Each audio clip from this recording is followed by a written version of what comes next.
ഉണ്ട് പെപ്പെ ഈ പറഞ്ഞ പോലെ ഈ പ്രാവശ്യം നമുക്ക് നല്ലൊരു ഹോപ്പാണ് നല്ല ഫൈറ്റാണ് പടം. ഈ പറഞ്ഞ ഫസ്റ്റ് ഹാഫ് പോലും നല്ല എൻഗേജിങ് ആയിട്ട് പോകുന്ന മൂവിയാണ്. നല്ല രസമുണ്ട്. ഫാമിലി ബേസ്ഡ് ആണ്. ഈ പറഞ്ഞ പോലെ പേഴ്സണലി ഒരു ഇൻസിഡൻറ്റിനെ ബേസ് ചെയ്ത് പോകുന്നു. സെക്കൻഡ് ഹാഫിലേക്ക് ഫസ്റ്റ് ഹാഫിലേക്ക് വരുമ്പോൾ ഒരു ട്വിസ്റ്റ് ഉണ്ട്. നമ്മുടെ ക്യാരക്ടറിൻ്റെ ഒരു ഫ്ലാഷ് ബാക്ക് കാണിക്കുന്നുണ്ട്. പിന്നെ അതിൽ ഈ പറഞ്ഞ ഒരു ചലഞ്ചാണ്. ഒരു വേൾഡ് ചാമ്പ്യൻ ആയിട്ടുള്ളൊരു ബോക്സിങ് അയാളൊരു ഇൻസിഡൻറ്റിൽ അയാൾ പെപ്പേനെ ചലഞ്ച് ചെയ്യുന്നുണ്ട്. അതിലേക്ക് വരുന്നത് ഫൈറ്റിന് വേണ്ടി പ്രിപ്പറേഷനും വലിയൊരു ഫൈറ്റ് വയ്ക്കുന്നുണ്ട്. അയാളൊരു വേൾഡ് ചാമ്പ്യനാണ്. അയാളെ ചലഞ്ച് ചെയ്തിട്ട് ഫൈറ്റിലേക്ക് വരുന്നു. അതാണ് ബേസ് ആയിട്ടുള്ളത്. ടോട്ടലി ഫുള്ളി എൻഗേജ് ആയിട്ടാണ്. നല്ല എൻഗേജ് ആയിട്ടിരുന്ന് നല്ല പഞ്ചായിട്ടിരുന്ന് കാണാൻ പറ്റുന്ന ഒരു മൂവിയാണ്. വളരെ ത്രില്ലിംഗ് ആയിരുന്നു. പെപ്പെ ജീവിതത്തിൽ പ്രാവർത്തികമാക്കുന്നത് കൊണ്ട് തന്നെ നല്ല വൈബിംഗ് ആണ്. പുള്ളി അതിനു വേണ്ടിയിട്ട് വളരെയധികം പ്രയത്നിച്ചു.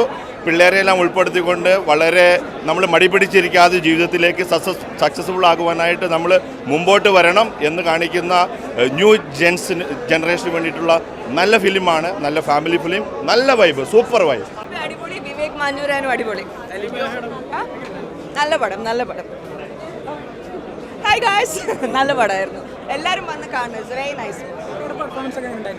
Very good. And making wise പറയാനില്ല. പിന്നെ ആന്റണി പെപ്പയുടെ ട്രാൻസ്ഫോർമേഷൻ മസ്റ്റ് വാച്ച്.